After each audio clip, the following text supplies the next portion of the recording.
There we go. We are live. Happy Tuesday.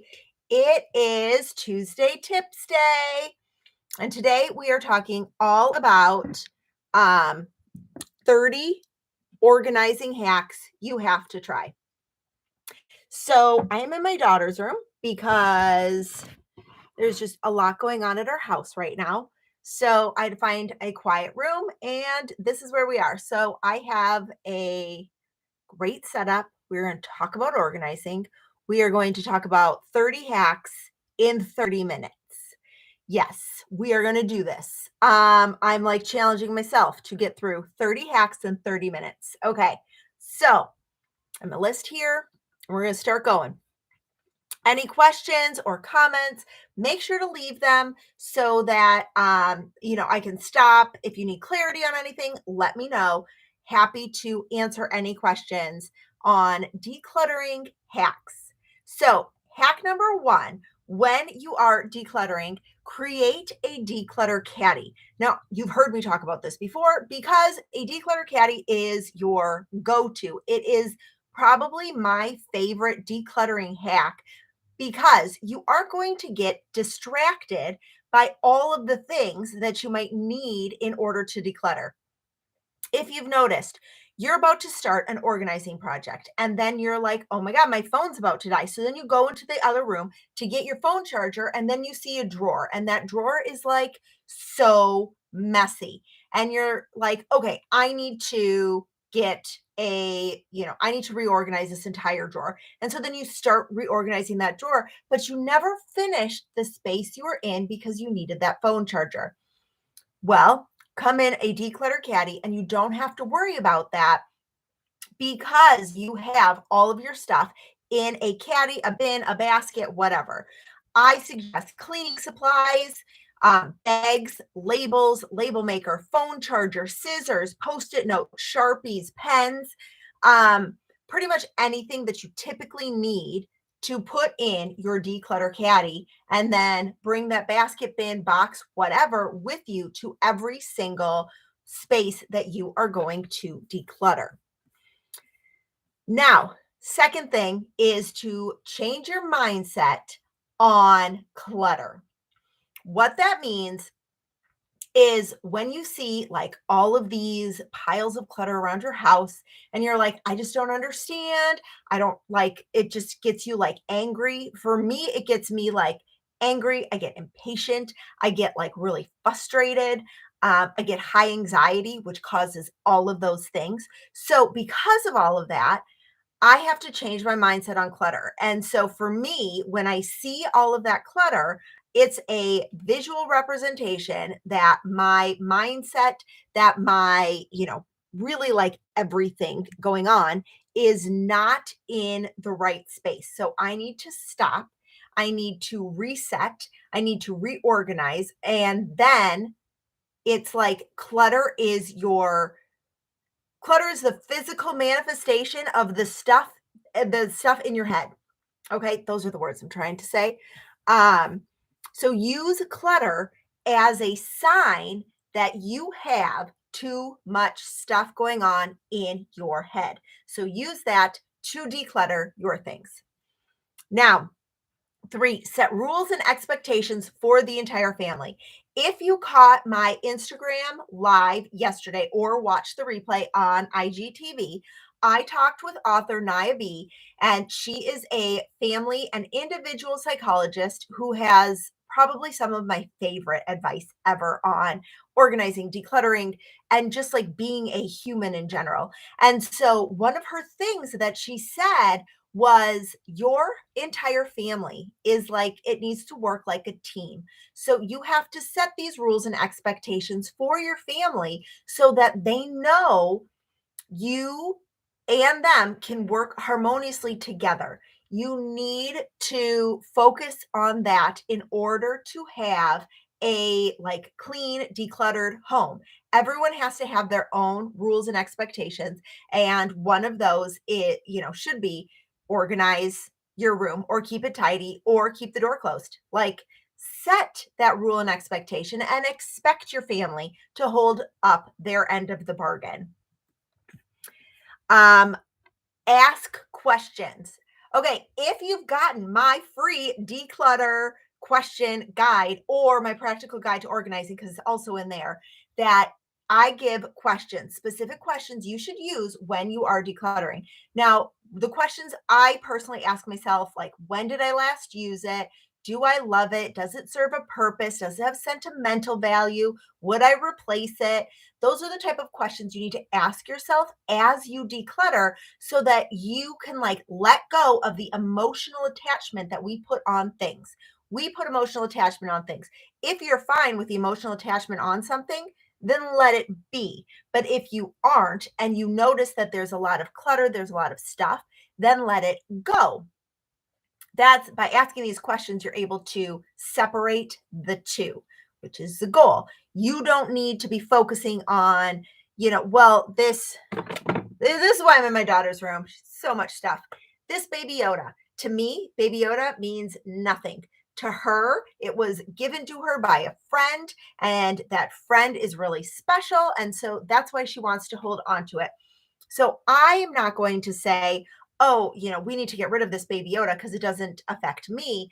But we need to ask ourselves, like, how and who like loves this? How does it work in your space? How is it effective for you? Now, another declutter organizing hack is create a clutter spot. A clutter spot is where your clutter goes. You will always have clutter. I am not going to be like, oh my God, if you do these, you'll never have clutter. You will always have clutter, always. But you can contain that clutter into one area of your home. And for me, that is in our mudroom, my office area. That's our clutter spot. And the reason why I have it right there, our garage door is right there. So at the end of the night, when we do our nightly tidy, which is also another tip that I'm going to share with you in a bit, you're going to take your items that are clutter and you're going to put them in the clutter spot. Or if you are like cleaning up the kitchen counter and you see papers or things, you're going to take them and you're going to put them in the clutter spot. Then, when you have time to sift through and sort, then you can go through that clutter spot and you can decide, are you keeping it or not? But instead of having clutter everywhere, you have one designated spot for that clutter to go. Then your house won't be cluttered. You have a spot for it. See? Look at that. We're problem solving here with our clutter because everyone has clutter. I mean, that's the thing. You will always have clutter. Even if it's just you will always have clutter. So make a plan for what to do with that clutter instead of just letting it pile in many places. Pick one. Next tip. I lost what number order I was on. So we're just going to go to the next one. And that is declutter first, then get products second. Now, some organizing gurus say get the products and then line them all up and fill them with your stuff. I say get rid of stuff first and then find products that actually work with your stuff. I want you to think about this because containment is supposed to aid you in organizing. It is not supposed to be the end goal. So, any product you have, which again, glad we're in my daughter's room because all of her swimsuits are in one bin and I have a bin clip on it. But I didn't get the bin and then put her swimsuits in. I got her swimsuits, saw how many she has, which is an insane amount, especially considering we live in the Midwest when it's like swimming weather, like 5 days out of the year. So round up all of her swim stuff. And then I found a bin that would fit all of her stuff. So I decluttered first, bin second. And declutter for me was rounding up her stuff first and then finding containment for those items. In the kitchen, it works really well if you go through, sort, and group your items first, and then decide what you actually need in order to keep things organized, tidy, etc. Okay, next tip is to create organizing habits. These habits are things that you will do over and over and over again because that's what a habit is. So you choose how you want to organize. Every single person is organized in their own way. You do not run better in chaos. You don't. And I will link it down below for the IGTV with author Naya B, who talks about how that is a complete myth. It is, your brain is wired to work in flight mode instead of work in its optimal productivity mode. If you consider yourself to be like to work well with organization or with less organization, because everybody has organization, regardless of what you say. If you know where something is or you have a process to do it, like let's say you never know where your keys are, but you have a process for where you go to check your keys every single time. One, that's a habit because you have a process. And two, you're setting yourself up to waste some time before you could just like move on with your day. So, setting up organizational habits, they're just habits to keep you organized. So, placing your keys in the same spot every night, that's an organizing habit. Um, Putting your clothes away or putting them in the laundry basket, that's an organizing habit. When you create those habits for yourself to keep you organized, you are going to be more productive. You are going to be able to think clear. You are able to get more things done because of how you've put these habits into place, which is why organizing habits is a total clutter hack. Because it'll stop clutter and it'll help you process clutter more. All right, next hack is to start with your bedroom. Excuse me. Studies show that you sleep better when there is less clutter. So start in your bedroom, because when you get a good night's sleep, you are able to process more, you're able to think about things more, and you're able to declutter more. That means let go of things more. So when you do this and start in your bedroom, it's going to be much easier for you to process and think through everything. All right, I think we're like halfway through, and I'm like halfway through my time on this live, which is great. So, next clutter hack is go drawer by drawer. This helps really well if you are looking to reorganize any area of your home. Okay. Again, we're in my daughter's room, which is perfect. So, if we're going to reorganize all of her stuff, I would go drawer by drawer. I would take one entire drawer. Let me take it out just so you can see. So, I would go through one entire drawer. I'd take out all of the stuff in this particular drawer. Here we go. And then I would sort it. I would say, okay, we're going to just keep sweatshirts in this drawer. Any sweaters, any pants, whatever does not belong in this drawer. And then when I'm finished, I'm going to, there we go. And then when I'm finished sorting through and only putting sweatshirts in that drawer, I'm going to put a Post-it note on it. And I'm going to go to the next drawer. And then when I take that next drawer out and I find sweatshirts, I know where to put them. And then that next drawer could be sweatpants. And so I will put all the sweatpants in that drawer. I'll put a Post-it note on it and go to the next drawer. And so as you do this, you're going drawer by drawer. So it's not as overwhelming as a giant pile of clothes. It's not as overwhelming as a giant pile of anything. Instead, you are able to organize, contain, and declutter your things using the drawer by drawer method, which is literally just going drawer by drawer and sticking a Post-it note on it with the category that it's in. That's it. It's not, I call it a method. It's just, it's easy. You can do it because it's drawer by drawer and you do it on your own time. Some of these Post-its, the heavy duty Post-it notes, will stick. I've had in-home clients back when I was going into people's houses. I had in-home clients who we put the heavy duty Post-it note on it like 4 years ago, and they are still on their cabinets to this day. They didn't want the fancy stuff because they're like, well, what happens if somebody moves something, whatever. So the heavy duty Post-its are still on 4 years later. She wrote me like shortly after the pandemic and was like, I am so glad that the Post-it notes are still on. Whatever you used, it still stayed. I've checked in.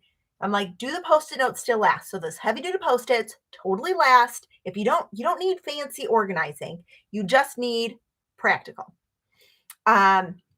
Next organizing hack is to make piles to stop the clutter.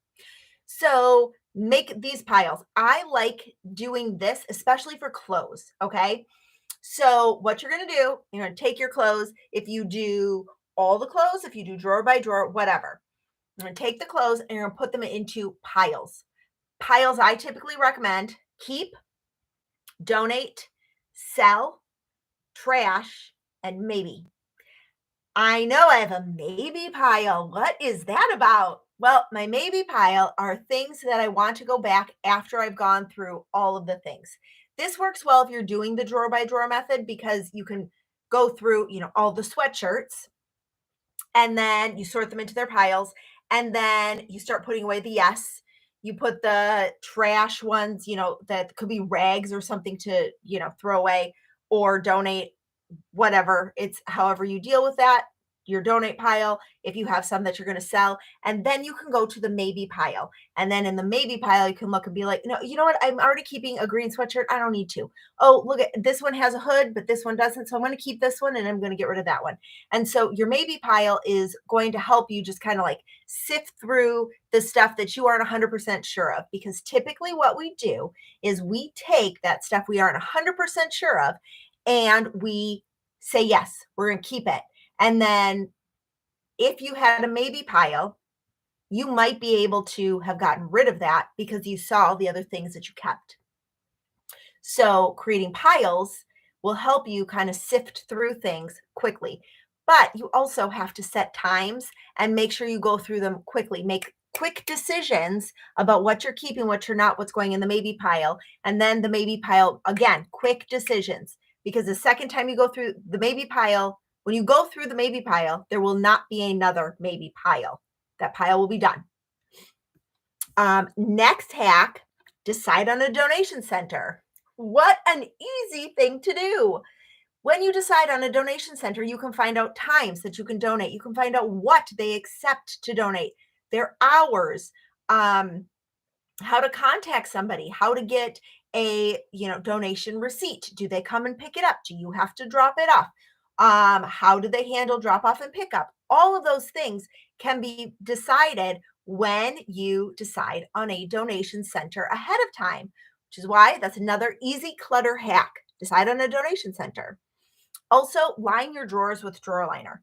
This sounds so ridiculous, but I promise you, just hear me out. So I line all of our drawers with drawer liner. These drawers that you saw, they all had drawer liner. Here, I'll pull this one out so you can see.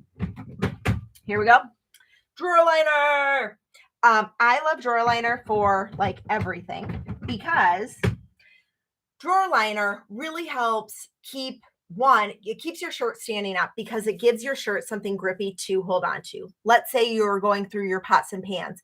If you store them in a drawer or even a cabinet with the liner on there, pulling them out won't be, or closing the drawers, pushing things in and out is going to be a little bit harder because of the grip, which is perfect. That's what you want. You don't want things sliding around in drawers. You don't want things like falling out of your cabinet because it's so full of things and stuff, will push away from the back of the cabinet.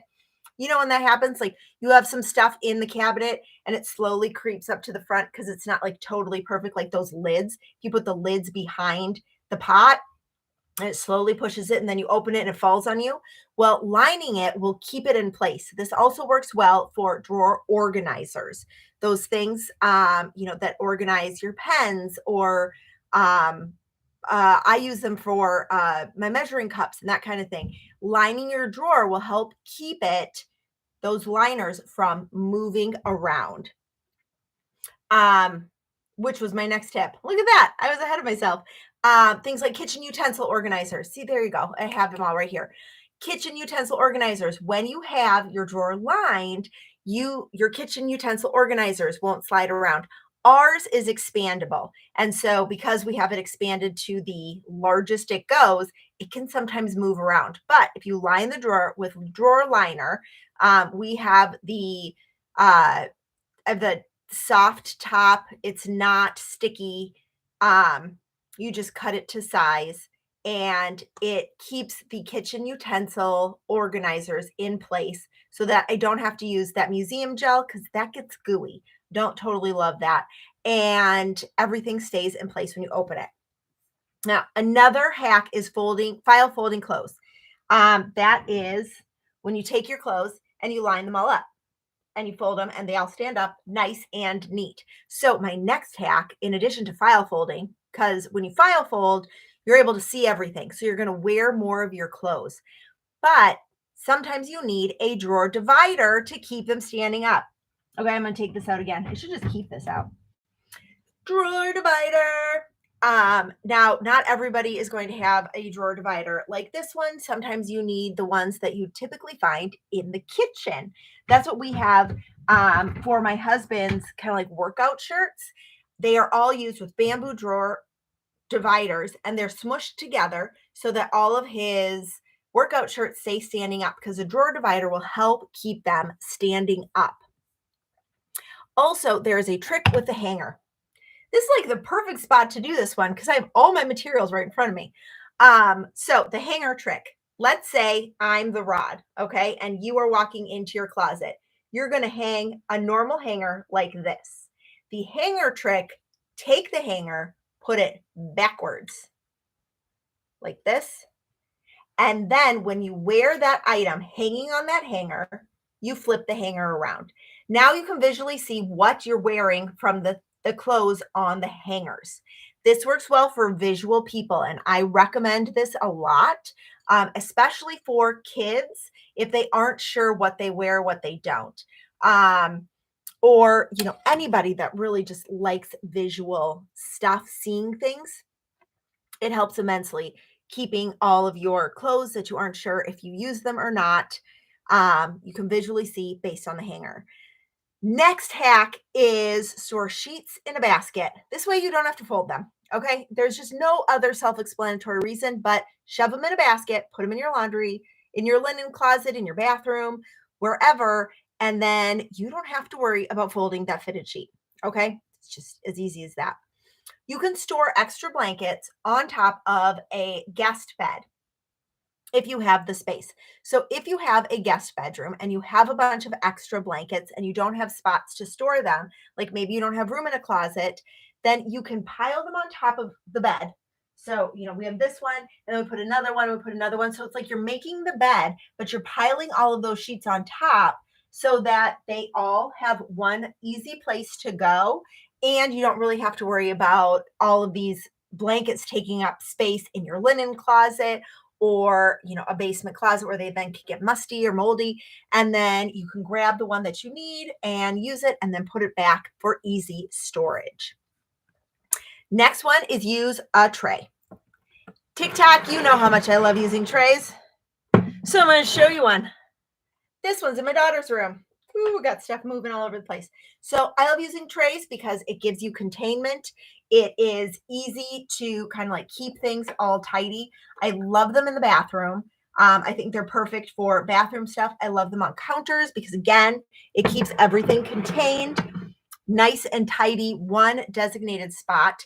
When everything has a designated spot, a specific place to go, and like you give it its boundaries, you will fill that up. So if you have unlimited boundaries, meaning no tray, just a full counter, stuff is going to be placed everywhere. But if you have trays, you have a designated spot where your items will go. So you're able to keep your kitchen counters tidy.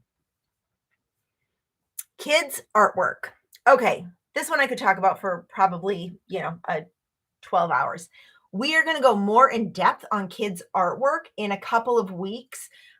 For Tuesday tips. I think it's the beginning of April or it's the end of the month. I don't have my calendar in front of me, but it is coming when we talk about kids artwork. So the one hack I'm going to say is, with your kids, you need to ask yourself this one question. Do I need to physically hold it to appreciate it? It's one question you have to ask, because if the answer is yes, then you have your answer. If the answer is no, then you can ask yourself, okay, with this artwork, can I get a picture of it, turn it into a book, and still appreciate it? If the answer is yes, you have your answer. If the answer is no, I really don't care, guess what? You can recycle it. Next one is paper. Okay, paper hacks. Try and switch, which this is going to also be either at the end of March or beginning of April. I don't remember which one comes first. I don't remember if it's paper or if it's kids artwork, but we're covering this one too because it's a big topic. So my biggest one is with paper hacks, can you turn it digital? And when you turn it digital, it will help immensely. So, my friend Abby from Abby Organizes, she has the best digital course ever. I am not paid to say this. I've watched all of her videos on how to go paperless. Highly recommend Abby Organizes for that, going paperless. Okay. Label everything. As you can see, because again, we're in my daughter's room, I've labeled literally everything. Bins get label clips, drawers get labels. I label all of those things. And the reason why is it takes the guesswork out of where things need to go. Everything is organized based on the label where it goes. I have my printable label pack, which includes, I think, like 90 some labels that will all fit on these bin clips. You print them out on your own on these clips. You print them out on your printer, stick them on, so that you can get everything organized with like some fun hand lettering that I've done. Okay, next hack is the 30-day rule. The 30-day rule is where if you are unsure of an item, I don't know if we need to keep Baby Yoda. Yes, I already know the answer. I'm just pretending. Okay, pretend with me. So we aren't sure if we need to keep here. I'll use a necklace instead because I can already see people getting upset that I'm even questioning getting rid of Baby Yoda. I have a necklace. I am unsure if I need to keep this or not. So what I'm going to do, I'm going to put this in a bin in my storage area or a spot that I have more space. I'm going to set a reminder on my phone for 30 days from today. If before that reminder goes off, I decide, nope, do you know what? I really need this necklace. I know where to go. And I'm completely comfortable going down, getting it, and then keeping it in my home. If after those 30 days it is still in the box and I might have forgotten about it, I can be comfortable again to get rid of it. So using that 30-day rule is going to help you immensely, kind of like clear clutter you aren't sure of. Another tip is a nightly tidy, which we talked about a little bit earlier. At the end of the night, go through your entire house, reset it, put it back together. Pillows on the couch, blankets are folded. Any clutter should go in your clutter spot. Clean your kitchen counters, run the dishwasher. All of those little things will help you keep clutter away because you're doing it daily. Kids, teaching kids how to do their own laundry. Yes, my daughter was folding her own clothes at 3 years old. I have video of it. Your kids can do it too. And if you notice, like when you start to put away clothes in your toddler's drawers and they start taking everything out, it's because they want to see what's in there. So instead, fold it and have them put it away. When you start this now, it's not going to be as big of a fight when they're a teenager. Now, notice I said as big of a fight. You still will have that resistance because your teenager is still trying to like set their own boundaries. But by teaching them these skills, you don't have to worry about them not knowing how to. It's just if they will. Toy clutter. Use a 30-day hack with the toy clutter. It really helps immensely. Also, you as the parent need to take away the sentimental attachment to toys because if your kids don't play with it anymore and they don't want to keep it, let it go. If they still want to keep it and you're like, it's kind of like a baby toy, then maybe think about holding on to it for a later time.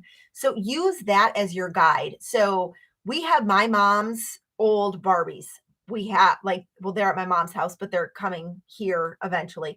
So I know like my daughter loves them. My mom didn't want to get rid of them. So they've like made their way down to us, which I'm fine with. So I'm fine holding on to some toys that are going to be meaningful and sentimental. But do you need to hang on to every single Bakugan? No, you don't. You can get rid of those Bakugan. You can get rid of those Pokemon cards. But if you want to keep, a little people farm that the kids loved playing with, then keep that. But you don't need to keep all the toys.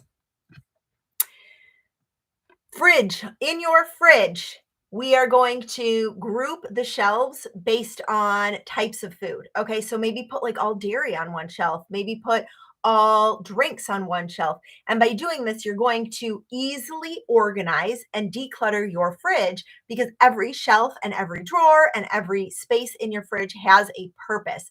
Now, if you have the big open up uh, fridge and you have too many spaces, you can divide it based on like where the door is. So, like half of this fridge could be fruits, and then the other half could be veggies. So, you can divide it up too based on how the doors open if that is of concern. Add shelves to your closet. This means going to the hardware store and having them cut shelving to the size that you need to create shelves for your closets, to store trays, really any of those things, because they just don't give you enough in your cabinet. So, adding that is an easy thing to do. Okay, all of my other, I did not get through all 30. The remaining tips are all on my blog.